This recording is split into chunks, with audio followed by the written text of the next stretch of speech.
Hema, former global head HR Infosys and board member on select listed companies, is passionate about connecting with people, building strong networks, and coaching others to shine. She has long-standing column HR Matters in the Mint and has a deep interest in spirituality. Over to Sanjoy. Yes. Uh, so, so we started with skills early in the morning, then we looked at platforms like festivals, and now we're looking at what do we need to do in terms of infrastructure, and do we need, how do we create districts or areas to be able to build these festivals and build infrastructure. I'll give you an example. So in 2006 or 2007, Johannesburg, the central business district of Johannesburg, called Newtown, had lost all of its offices and businesses because they'd moved because of rampant crime. Once the apartheid regime had left, what had happened, the economy, South Africa's economy had opened up. The bus station and the railway station uh, brought in people from across Africa.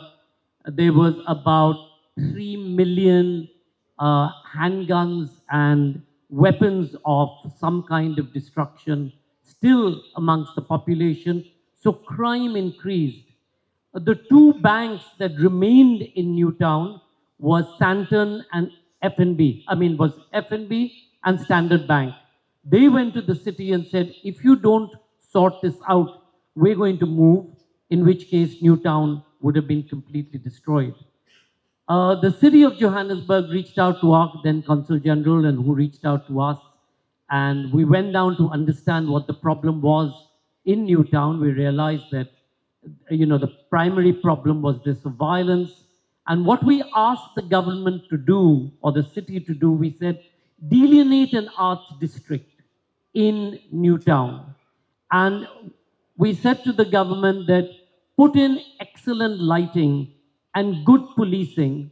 And I promised them that at 3 years' time, I would walk across Mary Fitzgerald Square with my mobile phone in my hand, and we wouldn't get robbed or murdered or whatever.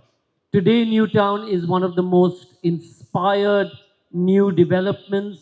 All we did is we went around to galleries, to restaurants. We told the city, provide this at literally rent free or a couple of dollars a month. And we said that will bring about the revival of Newtown, which is what's happened. Exactly the same thing happened in 1999, 2000 in New York. Mayor Bill de Blasio was trying to clean up the city. We were doing some work with them. And again, one of the things that we suggested to the people who owned much of the real estate in Times Square is that in the in the Hudson area where there were warehouses, we said, give out the warehouses at $1 a month rent to designers, artists, artisans, LGBTQI community, etc. And the value of that property went up 175% in that first year, including with good lighting and policing. And then, of course, now Hudson has become a huge development state.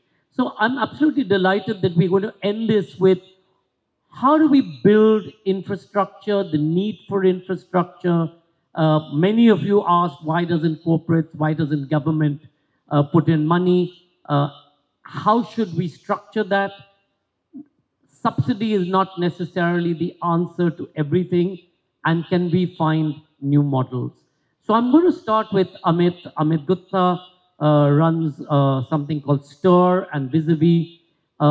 Stir is a seminal arts brand which looks at publishing high-end articles about the arts across the world. Amit, you've traveled Venice Biennale, Art Basel, Singapore, El Sarkal in Dubai, And in each of these places, you've seen how, say, for example, in Venice, Venice today survives on its many festivals.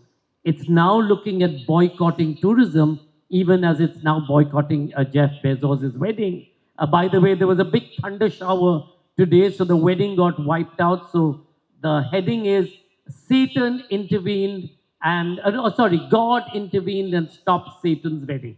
But that apart, tell us a little bit about how places like Venice thrive and why is it important for it to become and stay a hub? Because Venice is not only one festival anymore.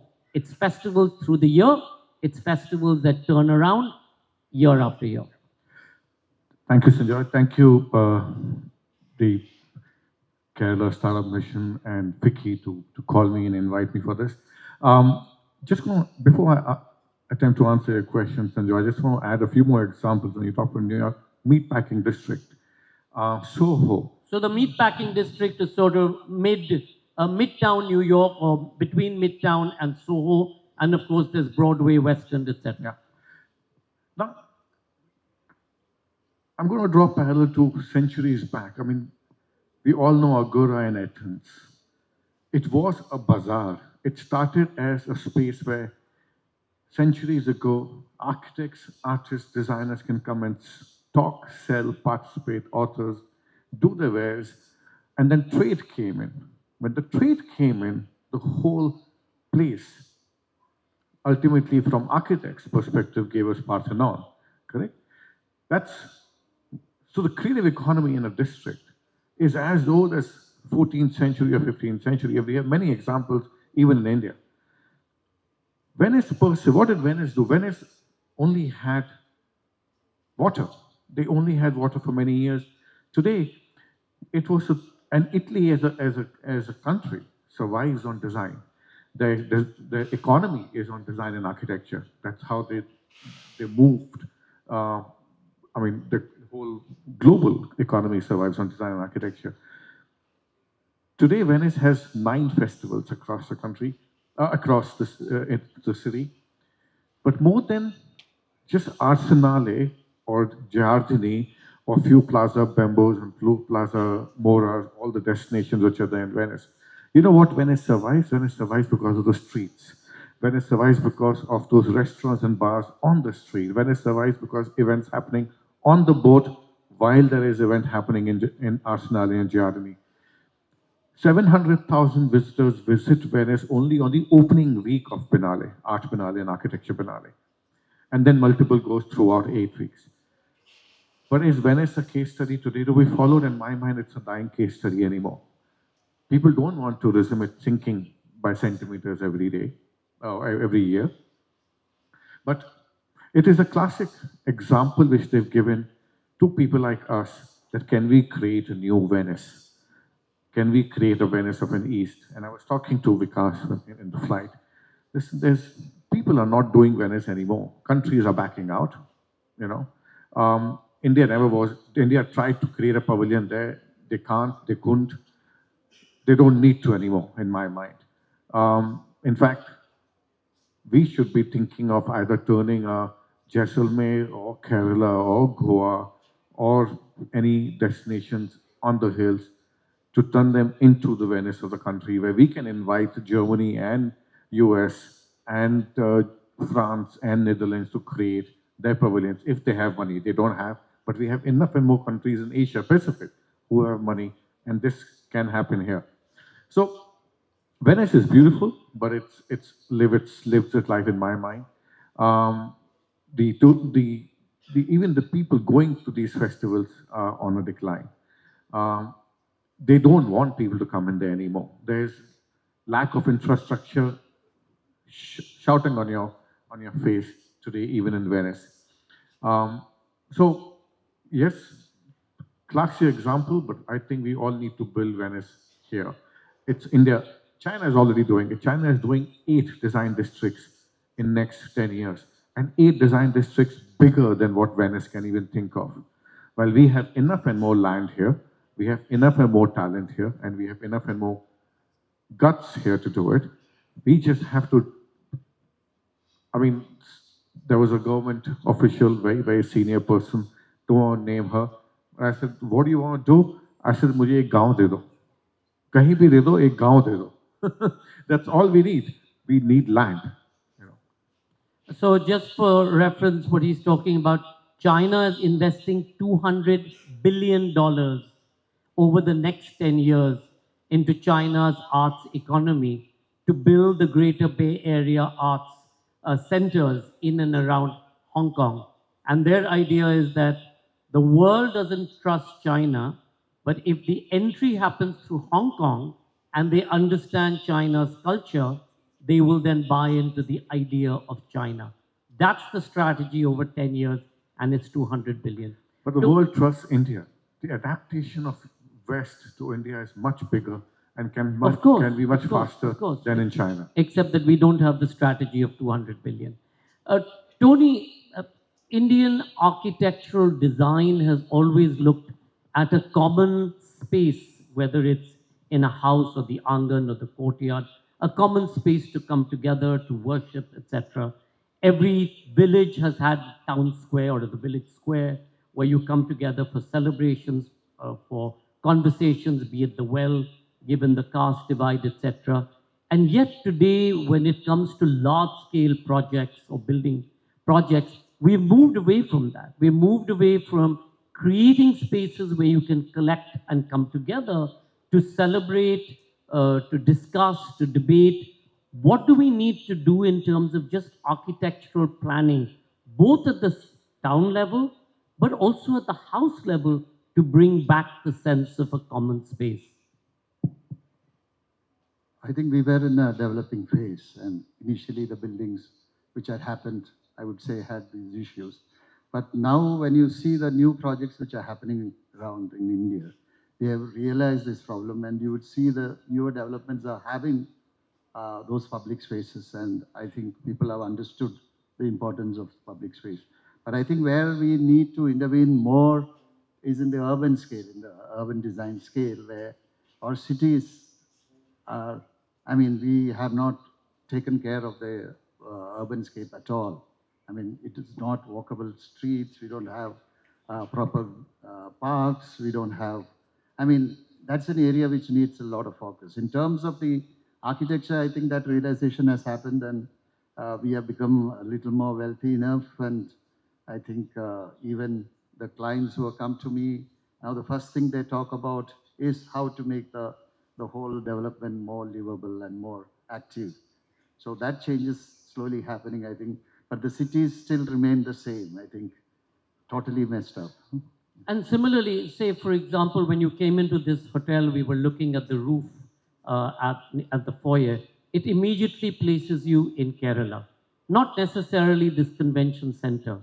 As architects, what is it that an architect's responsibility is to represent the space that they are or the tradition that they come from, and most importantly, the artisanal tradition, which is really complex and has been honed over years, but perhaps is now dying out because it's not being used. I think if I take my practice, I think we were known for all my whole thesis was on Kerala architecture in India and when I was in the US. And initially the projects which I did, especially in the hospitality field, wherever they are. I mean, if it is in Kerala, it reflected the Kerala uh, soul there. And when we are doing something in Goa, it reflects Goa. So I think that is part of it. I think, but when it comes to a commercial building, I think when you need the affairs which are there, when you are practical there in terms of, I mean, a builder coming to you, you cannot put a roof over a 40-story building. And so we have to see, but in terms of design, how we can bring in those spaces which are more interactive. Looking at it was interesting in Cochin, one or two buildings were built where they were so influenced by what is happening in the West. They made the whole thing in glass and no balconies. And in a tropical country like ours, I mean, now wherever we build, we make sure there is a big open balcony there. And you cannot have glass there. What happened to that building is that you have to air condition it 24 hours. And they cannot even open the windows and have the natural ventilation.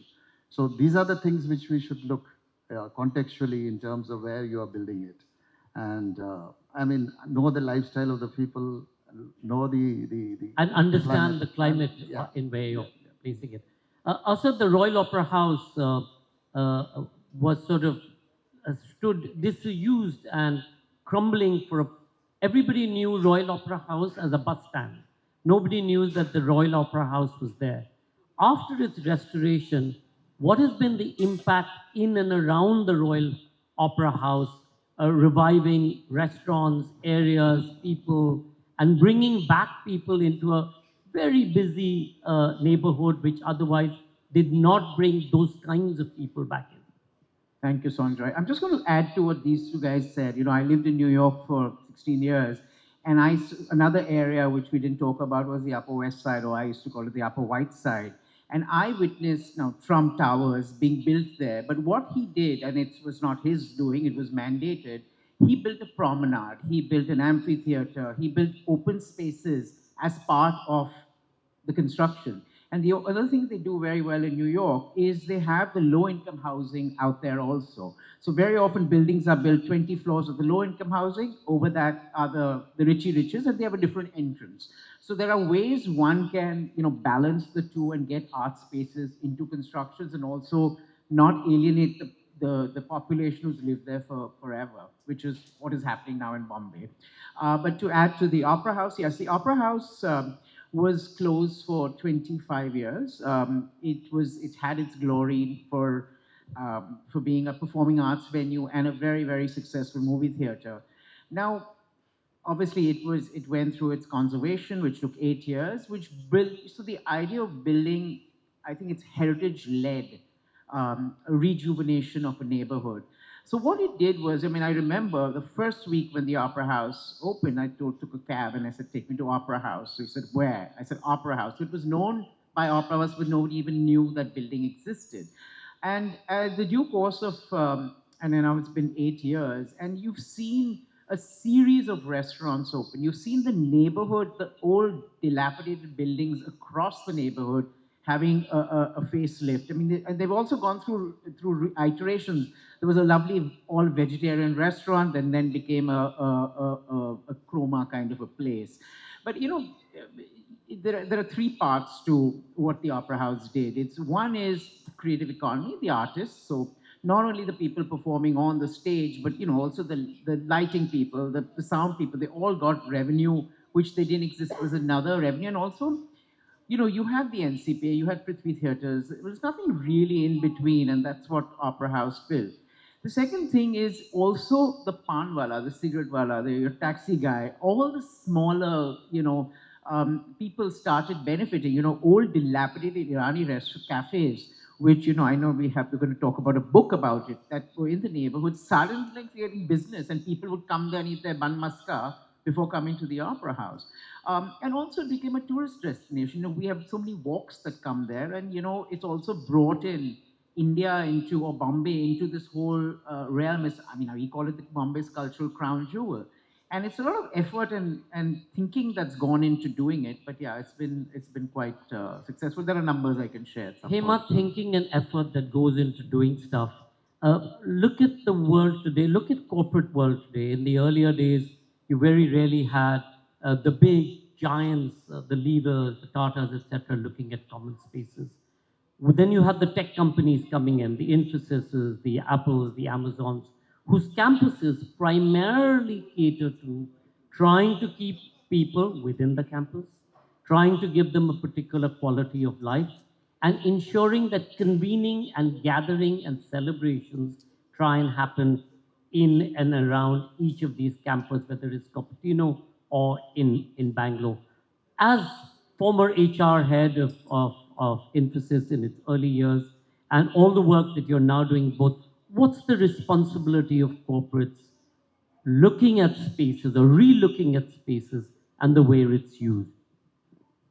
First of all, thank you for inviting me. I'm very happy to parachute into this panel. Kerala is my hometown. I've grown up here. My roots are all here. And it's really good to be back home. So thank you. Uh, I think it's a very important point that you raised. And I go back to about the early 90s when Infosys was building its first campus. And in a sense, it was a path breaker. We had the Chandavarkars, and you know them. They do very thoughtful architects. And actually, the whole building was conceived through a series of group discussions with employees.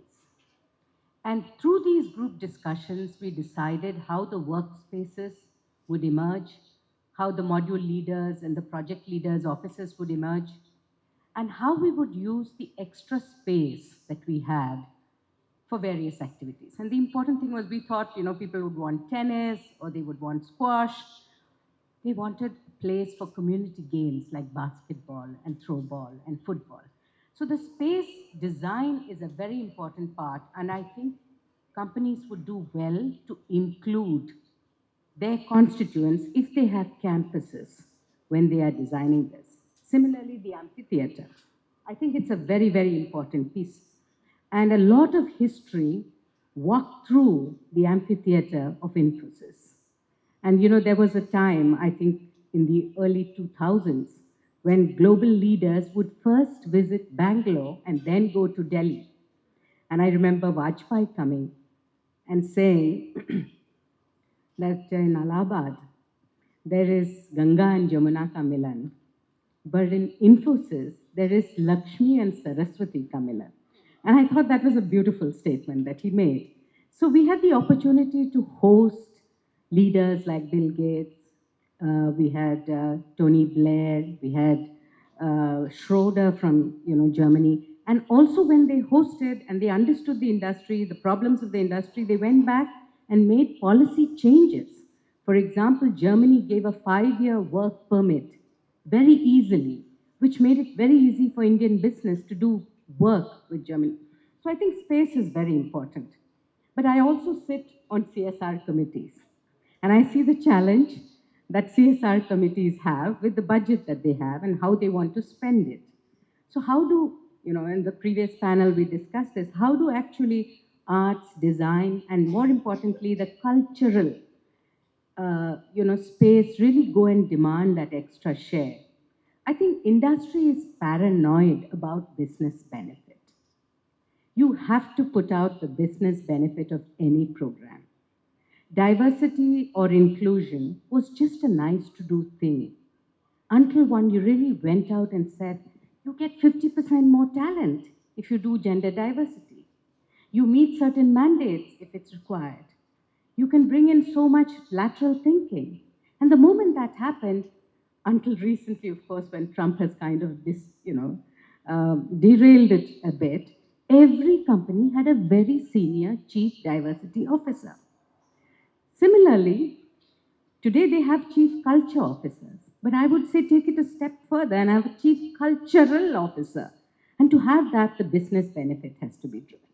And I think arts and culture and design all have a big space, especially arts and culture. In recruitment, for example, if you get somebody who's really good in arts and culture, you know that the person has an inherent stress buster in him or her, especially when they assimilate and there's so much loneliness. You're coming in from rural areas up to urban areas, you're alone, the pressure of work, you may be fired any day. So it's a very good balance for an individual to have. As you come to mid-management, reward and recognition schemes, if they can actually have some amount of culture programs, things like that, where people, or, organizations can actually host for high performers culture interventions. And of course, at the leadership levels, it's a burnout.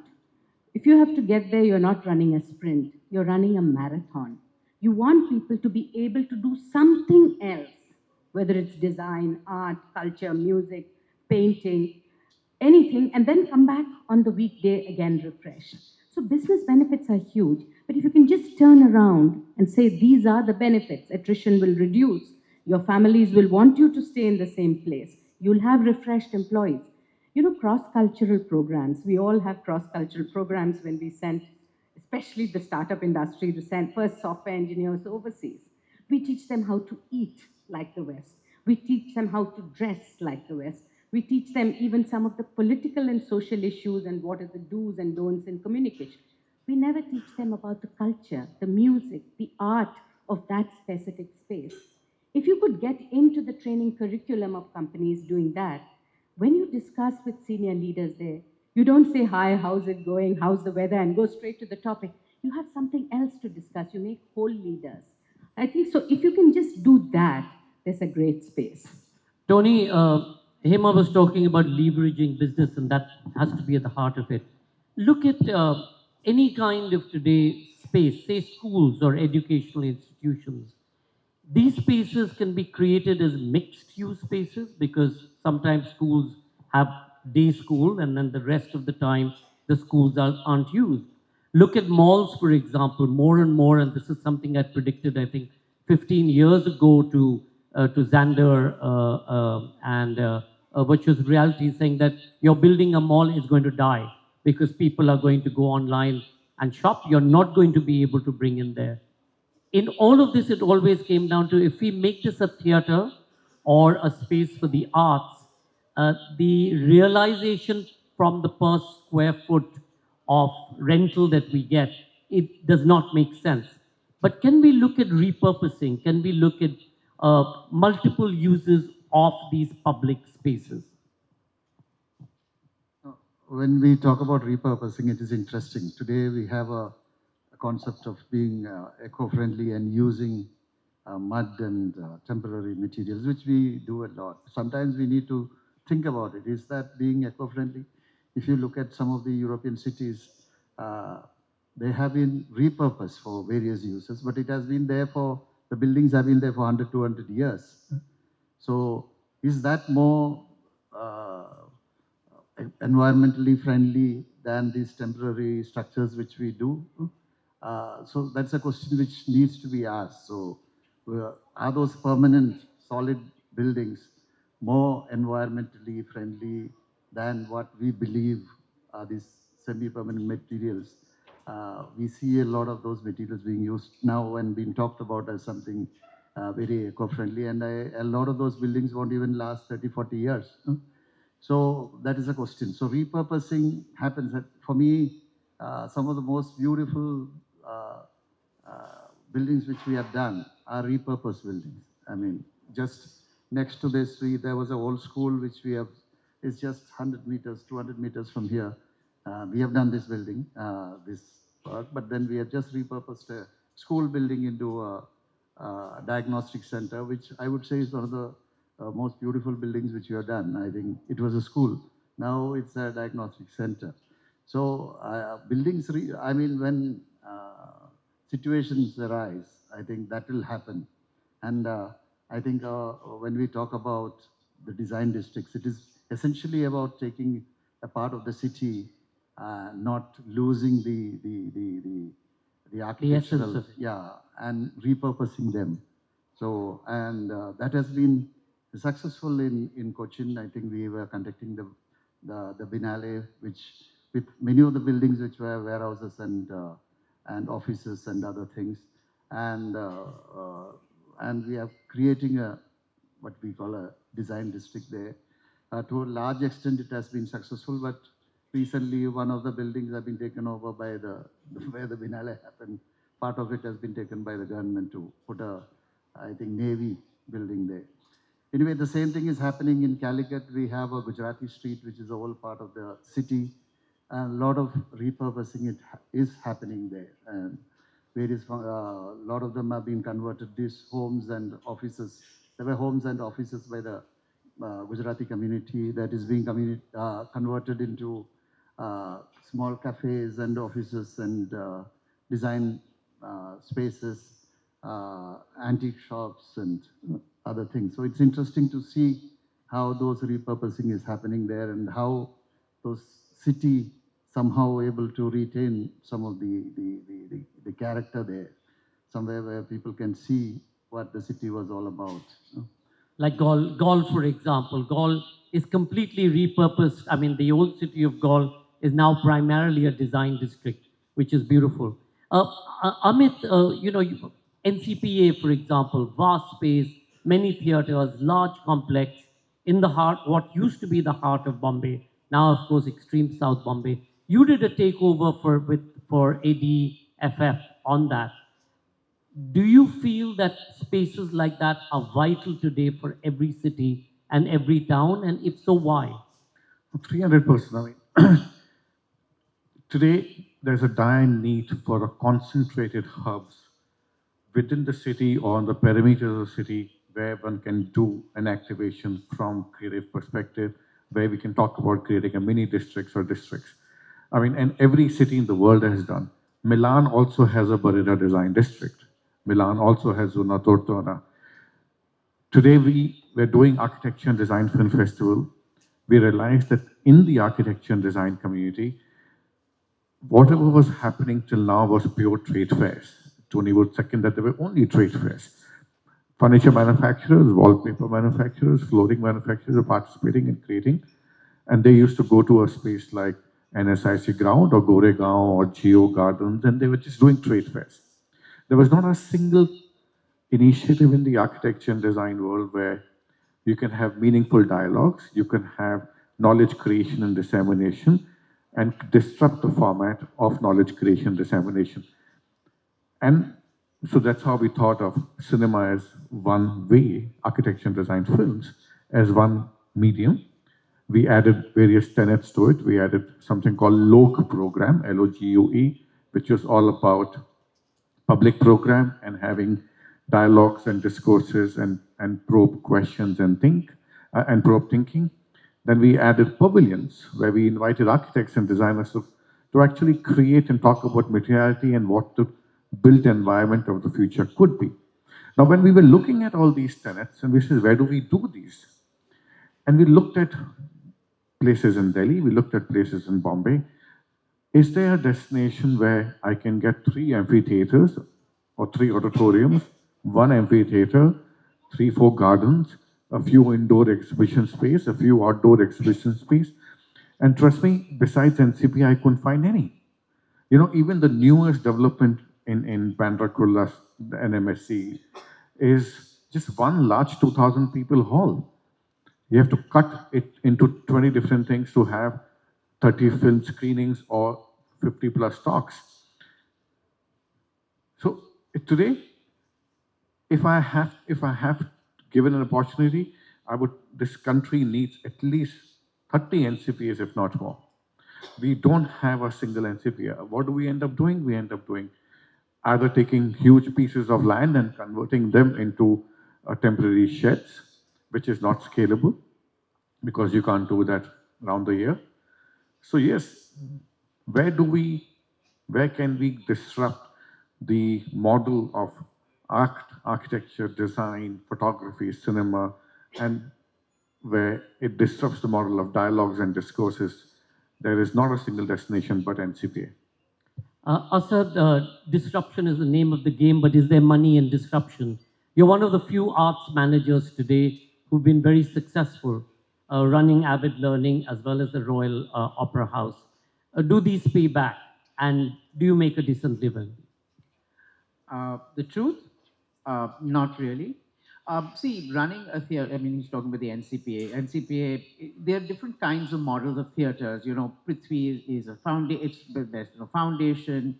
NCPA is also backed by the philanthropy that they have. The Royal Opera House is privately owned, privately funded. The owners, the Maharaja Gondal, decide to spend their own money and restore it. Now, at the end of it, someone has to pay for that electricity to run that air conditioning, and old buildings, as you would probably know, need to be repaired, restored, upkeep every year. One monsoon and there's havoc. So at the end of it, the math doesn't really work. And also what happens is where, at least it's happened in Bombay for us, is when you restore a building, the value of the building goes up and your property tax goes up. So you're slapped, you do good to a building with your own money and then you pay more taxes. So from that perspective, it's very hard to make a lot of money, but one tries, as Ravi had said, you know, try to be a little positive in what you're trying to do. And the idea was to create the space, give it back to Bombay from the Opera House perspective, and try and be revenue neutral. At least try not dipping too much into the coffers. But there are other ways, just as they mentioned earlier, we do film shoots in the week. I mean, that pays a lot of money. We're open to doing weddings. Everybody put their nose up in the air, but what's wrong with that? I get money to do something else. So there are ways of balancing it. It's not hugely profitable because it's also a small venue. It's a 575 venue. So again, different venues have different formulas. This is good for what it is and very good and very successful. We are busy like 4 to 5 nights a week. On the Avid side, I mean, it's Avid is the cultural arm of the SR Group. It's a corporate supported platform. So at the end of it, I can't go out making money on a cultural philanthropy project. I can try and balance the books a little or try and generate a little revenue, but it's not making a profit. But I just want to add on the business angle, Sanjoy, here. And when Hema talked about make a business case here, and when earlier panel I was talking about how business needs to come in, it is just a tweak in our thinking and our thinking. We have a, a, a, a tech startup or a technology company running for 10 years, bleeding through the nose in terms of 45 crore losses and 100 crore losses, valued at 2 billion and unicorn. For what joy? While here, we're talking about hardcore revenue, even if it's just 9 crore of turnover by rentals of NCPA. I'm just giving a small example, but it's a profitable venture. Why can't that be valued? And why can't a festival like Jaipur Literature Festival, or why can't an ADFF, or why can't a Kerala Literature Festival have a valuation angle where investment can come in, put it on an IPO, create an exit route here also, do some meaningful business here, and that's what the point I was trying to make. You will find money here. We are not thinking in a direction where other industry thought. In fact, Amit is absolutely right. More and more people today knock on our doors asking who we can invest in, which IPs, Send them to me. which creative sector we can invest in. It's fairly large. The sad thing is that there isn't so much. Hema, we've been talking about space again, and I remember during COVID when we were all fashionably working from home and there was a lockdown, one of my colleagues called Punita and said, please tell Sanjoy to open the office. You have the luxury of space, but I stay with my in-laws, my family, my dog, my cat, blah, blah, blah. Please open the office. Offices today are understanding the need of creating much more avenue for people to realize their full potential. Arts is no more a luxury, it's a necessity. That mind shift change has happened. You can see it. The Tata Group, the Mahindras have turned that around. For example, we do 2 festivals. They do with them. They do 7 total festivals. The Aditya Birla Group has realized its value in branding. What do we need to do to tip that balance and get people to understand that the arts and creativity is at the core of development and business, and that the innovation economy cannot work without the arts, sciences, and creativity coming together? I think it is selling that, really selling that to the organizations. And you need to have a champion or a sponsor, and nothing like the corner office to do that. And that's why if you get, and it's very difficult sometimes for companies to do CSR in this space. But like Ravi mentioned earlier, individuals who have become unicorns, and now I believe the latest thing is solicons, where an individual itself can become valued at $1 billion. So individuals who have reached that space can do ISR. And once they are at a level of influence in the organization doing that ISR, then that spills over into the company also embracing it. Second, in the Internet of Things and all of this, we are looking at people working in teams who have breadth of knowledge while they have depth of knowledge in maybe one area. So cross-functional teams is very important, and many companies are actually looking at anthropologists, historians, literature specialists to come in along with their thinkers and innovators and R&D specialists. For example, I mean, it's an old example, but Nokia, for example, had their women employees say, how do women view a mobile phone? and how do they use it, which is very different from how men uses it. They need more storage for photos, things like that. So, you bring all of that. So in all those dimensions, it's very important to have the artist's voice also. But there is paranoia about retention and attrition, and today headhunting is very real in all. So even if you have a corporate campus, which is not just one company but many companies, and you have an arena where many employees come together, if it's an employee get employee scheme, you have the risk of losing your employee to another player. So companies, I have a thought that why don't you start virtual districts? Virtual art districts. People are all on computers all the time. If you create a virtual artists district and then take that in to a physical space, it's something that companies may first embrace because you need that stepping stone. And in corporate campuses, which are an amalgam of a faceless number of entities, it's very difficult to have that investment in the space. If there is one Wipro, one Infosys, one Tata Steel, if you walk to work, if you live with the family in that township, it was very different. But today we are traveling 2 hours, 2.5 hours. People just so I think one virtual districts, art districts, which with AI you can easily create as a stepping stone. And second, sell it to them as a pitch, which says this is exactly the benefit. Well, virtual districts now exist, and I think during COVID they came into their own. However, what virtual districts don't do is they don't give you an experience, which COVID taught us that without an immersive experience and that touching and this exchange of energy that we do in a room, we could have done the same thing online, sitting in our offices. It's not the same, and that I, can I just interject? I completely agree. Recently we found that the COVID batches of engineers, the students who graduated, they are just failing in the office after 2 years because they didn't have a learning experience which was and the experiential. socialization Yeah, experience. so they're losing jobs because they just didn't learn it. So I completely agree with that. I'm just saying it's a stepping stone. I'm going to open it up to questions and then come back quickly. Any questions in the house? Yep. Do we have a mic? And just to say, one of the big projects that's happening in terms of space is in Neom. Neom is a city in Saudi Arabia which is supposed to be 100 mile with. What's the height of it? It's cut short now, Sanjoy. Oh, sorry, it's now 1/3 of that 100 mile. It's been cut. Also, it's an ecological disaster. Yeah, but one of the things there was they wanted 750,000 creative people to come into Neom, which in no ways made sense to begin with. And sadly, their what's it called? What are the McKinsey kind of people called? The consultants sold them a lemon, which they're now recovering from. Yeah, but there is also, Lula, which is coming. Yeah. There's an X which is coming. Look at the case of Abu Dhabi.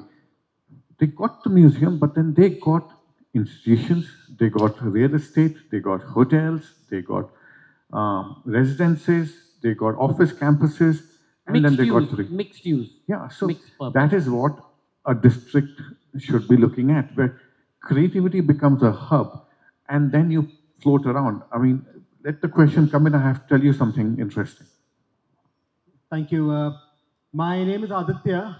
It's a really fascinating discussion. I am a researcher at IIM here in Kozhikode, and creativity happens to be the main topic of my thesis.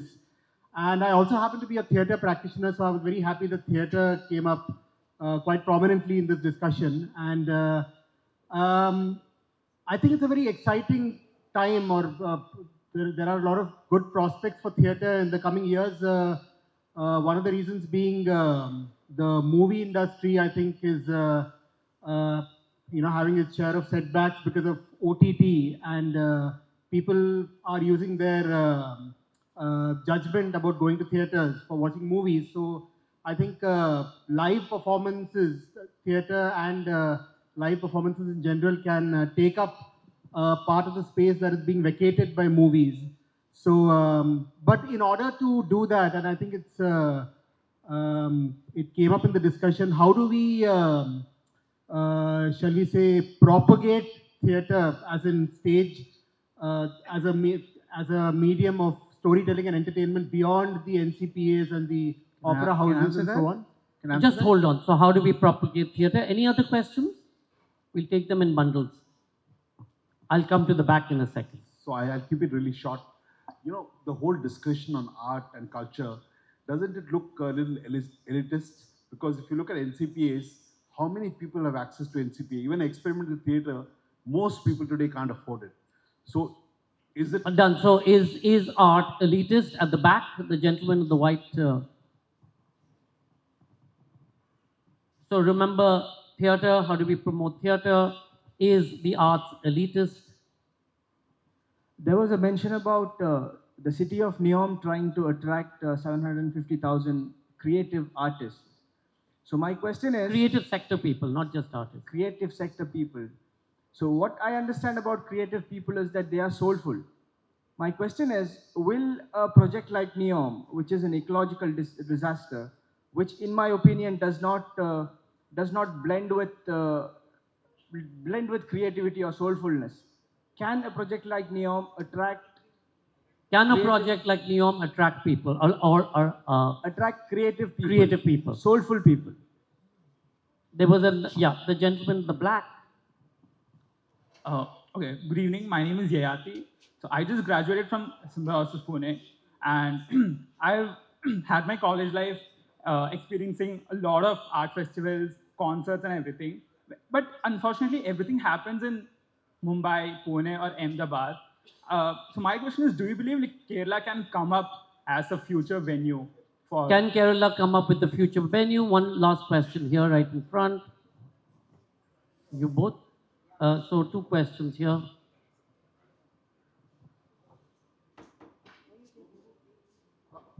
My question is simple that, how do we use the already existing infrastructure? How do we use already existing infrastructure? Okay, very quickly. We're talking about creativity as being like, the human birthright for everyone. I just want to ask Hema, talking about the sensitivity of corporates. One has started now doing art therapy workshops with the employees. Is that something that's catching up? Is that something? Yeah. Okay, so we've got a bunch of questions. Let's start right from there. Any of them you want to respond to? The Neom one? Or let theatre he can take. But Neom you want to respond to? No, the Neom question is very simple. I don't think Neom is going to attract 750,000 creative professionals out there. It was going to attract people because money is going to attract people out there. That's about it. So if you want quick buck and make quick buck out of Saudis, go to Neom, do something, create a project, come out of it. Neom can't work because it's artificial in its construct, which was the basic fundamental flaw of Neom. They assume, like China, build and people will come. China today is dropping cities in its entirety because they've built and people haven't come. This is the question regarding whether Kerala can have, events. I think Kerala definitely is having some of the biggest events. The Vinale is one of the biggest art festival happening in India. We have the KLF, which I would say is one of the largest art festival, literature festival. So Kerala can definitely have more. We are going to have, I think Devika was talking about the music festival she's having. So definitely Kerala can have a lot more. We ourselves are planning many other festivals.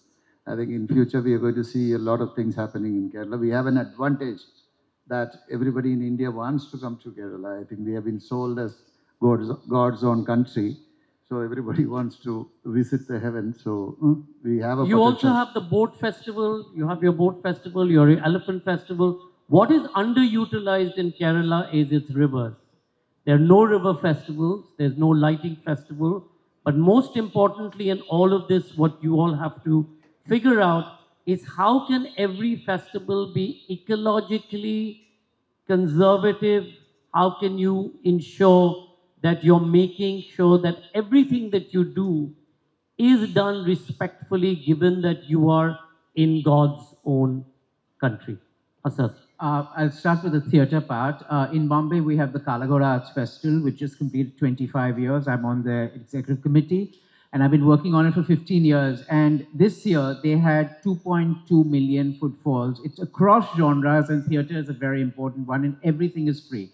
So what you're doing is you're exposing the audience every year to free theatre, some very good theatre. And there's a lot of theatre happening around Bombay, not just the NCPAs and the opera houses and the Prithvis, but even in smaller venues. So there is access to theatre. About being elitist, yes, sometimes it comes across it, but it's up to the different venues to make it not. I always have about 30 to 40 NGO kids come to the opera house for every production that we have. We keep those seats for them, we feed them and give them the exposure to that. I'm also going to take the corporate thing. I mean, as Avid, as part of my SR role, I create workshops on a regular basis for the employees. In fact, this weekend with Spotify, we did a podcasting 101 workshop, and I have a whole upskilling series for them. So I think corporates are also looking at how to upskill their employees and bring some creativity into their work, because that's the number one skill everyone's looking for. Hema? I'll take the art therapy one first. And I think corporates have initiatives which are holistic health. They've really embraced physical health. They have embraced even mindfulness, so they hesitate to call it meditation. So it's, the spiritual health. And they are now very, very, very cognizant of mental health. So, loosely under a term HALE, health and lifestyle enhancement, initiatives are happening in companies. And in that, the art therapy piece, not just creativity, but the art therapy can come in a very big way. I know companies like the TVS Group, etc., which sponsor very aggressively events like Art Sparks, which is a New York-based artist who comes and conducts these in the schools in their community, which they run in their factories, and then make that a family event with parent and child, where it is parent is a worker, and then you can take it into a larger scale. Of course, the benefits is something, again, everybody would like to see. In fact, in CSR committees, again and again, committee members are going back and saying, we see the effort metric, what are the result metrics? These are the lead indicators, what are the lag indicators? So that's a mindset. Like you said, you just tweak it and put it rather than show the effort. And finally, if you have a sponsor who, and today, special needs, autism, a severe handicap is a fact of life. And while it was known as a Silicon Bay Area disease, it's today very, very prevalent in the younger population. So many parents are themselves grappling with this. So if you can get somebody from an organization who has seen the benefit of this for somebody in their family, immediate family, and that person becomes a champion, then it's very much easier to get into the organization. And once you get in, it becomes a life of its own. So I think there are ways. On theater, I just want to take it beyond just skits and acting. Companies are now using theater in a very big way to promote ethics, to promote values, team building. What is acceptable? Retail. In retail, you have always this pilferage that happens, in various places. So skits around that. What is right? What is wrong? Should I turn my eye and let the person do it, or should I report? Prevention of sexual harassment. The whole works. So theater is coming in a very, very big way in this. And not only that, the old villages, you had the festival of Holi, where the village sarpanch was actually ridiculed. It was a way of the lower caste actually treating the higher caste to a little bit of ridicule and venting their ire, and it was allowed. Now we have no longer that kind of a festival. Today Holi has become many times hooliganism. But if you can do theatre and skits to show through the junior employees where some of the senior employees are actually going wrong, it's very good reverse mentoring. So companies are actually using all of these to actually bring in change in the You wanted to say something? No, I just want to add one more thing on the art and elitism, because there's something which we hear very. I just want to tell you what we're discussing: art and design districts or culture. Culture is for commons, and commons makes the culture. So no, it is not elitist. If we If we're looking at scale as doing design districts, then we're looking at creating for the commons, by the commons, with the commons. Is art elitist? Is Kolam elitist? Is Ramlila elitist? Is Durga Puja elitist?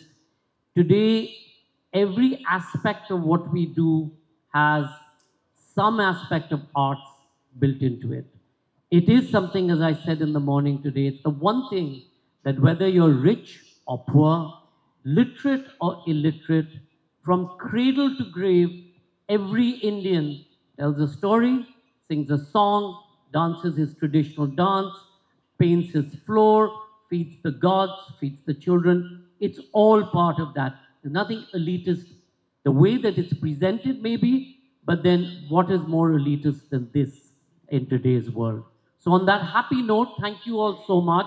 I think on behalf of Tanya, my colleagues Vikash and Manish from FICCI, from the Kerala Startup Mission, Ravi DC, and our advisors, Sadhana, Asad, Tanya, Sanjeev, everybody who's not here. A big thank you to the Kerala Startup Mission for making this possible, for each and every one of you for coming here and doing and being part of this, and of course to all our speakers who spend their own money to come here because they believe in the cause of the arts.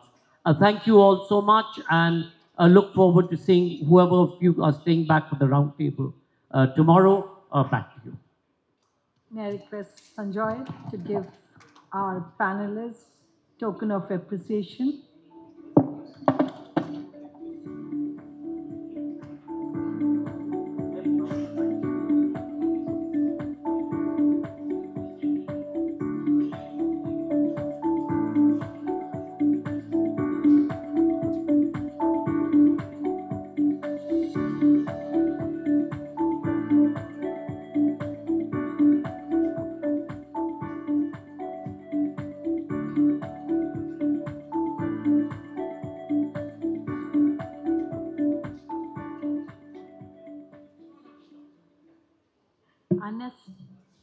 Our next program